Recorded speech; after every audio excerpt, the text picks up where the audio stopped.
안녕하세요. 김도경 목사입니다. 오늘 하루도 우리 주님께서 부어주신 말씀을 붙들고 승리하셨으면 좋겠습니다. 자, 오늘 우리가 나눌 말씀은 누가복음 21장 29절로 36절, 누가복음 21장 29절로 36절입니다. 제가 읽겠습니다. 이에 비유로 이르시되 무화과 나무와 모든 나무를 보라. 싹이 나면 너희가 보고 여름이 가까운 줄을 자연히 아나니 이와 같이 너희가 이런 일이 일어나는 것을 보거든 하나님의 나라가 가까이 온 줄을 알라. 내가 진실로 너희에게 말하노니 이 세대가 지나가기 전에 모든 일이 다 이루어지리라. 천지는 없어지겠으나 내 말은 없어지지 아니하리라. 너희는 스스로 조심하라. 그렇지 않으면 방탕함과 술취함과 생활의 염려로 마음이 둔하여지고 뜻밖의 그날이 덫과 같이 너희에게 임하리라. 이날은 온 지구상에 거하는 모든 사람에게 임하리라.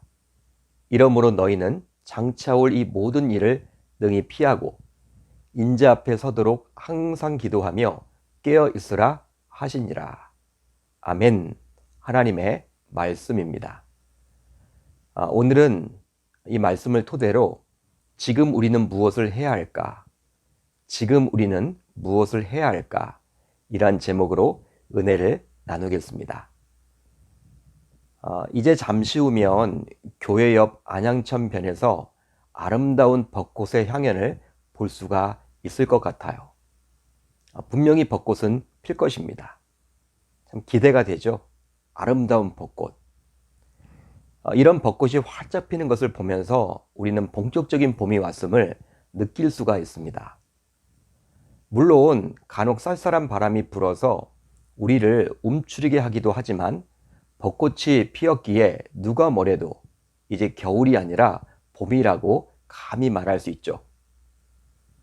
누가복음 21장을 보게 되면 주후 70년에 벌어진 예루살렘 멸망을 비롯하여 재림을 앞두고 일어날 여러 징조들에 대해서 예수님께서는 말씀해 주셨는데요. 어제 우리가 살펴봤고 그제 우리가 살펴보았습니다. 그런데 이런 징조들을 보아도 연약한 우리들이 깨닫지 못할까 봐 두려운 나머지 예수님께서는 이제 다음과 같이 비유를 말씀해 주세요.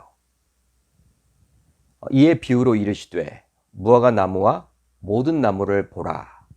싹이 나면 너희가 보고 여름이 가까운 줄을 자연히 아나니 이와 같이 너희가 이런 일이 일어나는 것을 보거든 하나님의 나라가 가까이 온 줄을 알라.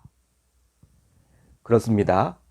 무화과 나무와 모든 나무에 잎사귀가 생기면 곧 여름이 가까이 왔음을 자연스럽게 알 수 있듯이 앞에서 언급한 사건 및 징조를 보면서 우리는 우리 주님의 재림이 가까워졌음을 반드시 알 수 있는 것이죠. 그러면서 이런 주님의 재림, 즉 우주적인 종말은 반드시 일어날 것이라고 우리 주님은 강조를 해주고자 이제 다음과 같이 말씀을 하십니다.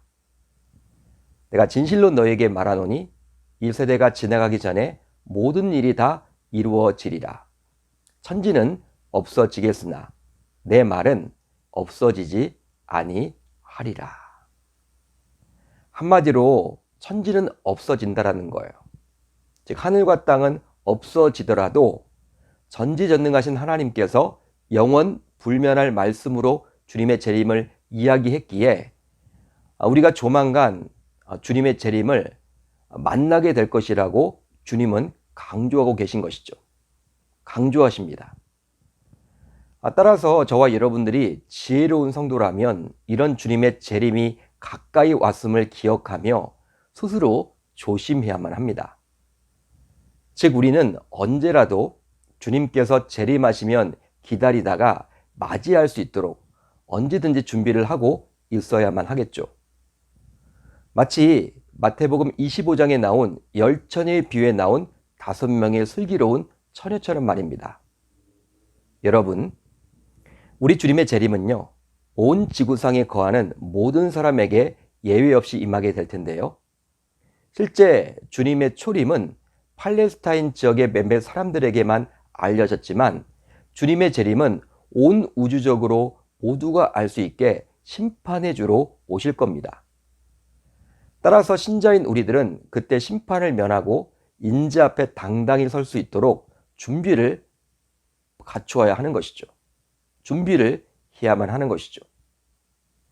만약 우리가 신자임에도 불구하고 방탕하게 죄를 짓고 술과 같은 무언가에 중독되어 인생을 허비하고 또 생활에 대한 염려에 사로잡혀 마치 이 세상의 전부인 양 살아가게 된다면 우리는 뜻하지 않은 때에 그날을 덫과 같이 갑자기 만나게 될 것 같아요. 실제 산짐승들이 사냥꾼이 미리 설치해 둔 덫에 걸릴 때에는 그곳에 덫이 있으리라 모르기 때문입니다. 그곳에 덫이 있으리라 모르기에 그냥 평소처럼 다니다가 산짐승들은 덫에 걸리게 되는 것이죠. 그러나 미리 덫이 있음을 안다면 어떤 산짐승이 그 덫에 걸린단 말입니까? 실제로 창세기에 나오는 노아 시대의 사람들과 소돔과 고모라 성에 거주하던 사람들도 전혀 심판을 예측하지 못하고 살다가 결국 망하고 말았죠. 그러기에 우리들도 아무리 바쁜 일상 속에서 살지만 무방비 상태로 지내서는 아니 될 줄 믿습니다. 즉 스스로 준비해야만 하겠죠. 그렇다면 신자인 우리들은 무엇을 해야만 할까요? 바로 항상 영적으로 깨어서 기도해야만 하겠습니다. 오늘 말씀 36절을 보시면 이렇게 나와 있죠. 이러므로 너희는 장차 올 이 모든 일을 능히 피하고 인자 앞에 서도록 항상 기도하며 깨어 있으라 하시니라. 보통의 경우 우리들은 자신에게 어떤 문제가 생겼을 때 기도하곤 합니다. 그렇지만 우리 주님께서는 오히려 우리들이 평상시에 기도하여 영적으로 깨어 있으므로 주님의 재림을 준비하기 원하시죠. 즉 당연히 문제가 있을 때에도 기도하지만 문제가 없더라도 오늘 밤이라도 우리 주님이 오실 수도 있기에 깨어있기 위해서라도 기도해야만 하겠습니다.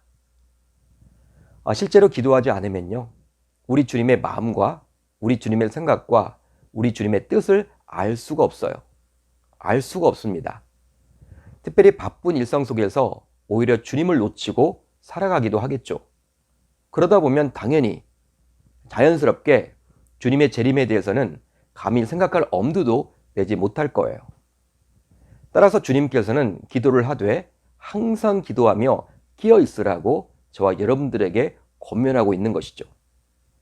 그렇다면 저와 여러분들은 오늘부터 무엇을 반드시 해야만 하겠습니까? 바로 오늘 밤이라도 다시 오실 수 있는 주님의 재림을 준비하고자 항상 기도하며 깨어 있어야 할 줄 믿습니다. 그렇게 함으로 언제든지 우리 주님이 오시더라도 아멘, 주 예수여 어서 오시옵소서 라고 고백할 수 있는 준비를 갖추어야만 하겠죠. 자, 이제 우리 주님의 재림을 준비하는 삶을 살아감으로 주님이 오실 때 당당히 주님 앞에 나아가는 저와 여러분들 모두 되실 수 있기를 우리 주님의 이름으로 축원합니다. 축원합니다. 자, 이제 우리 공동체가 함께 기도할 제목인데요. 두 가지가 있습니다. 먼저 항상 기도하며 영적으로 끼어 있으므로 주님의 재림을 철저히 준비하게 하소서.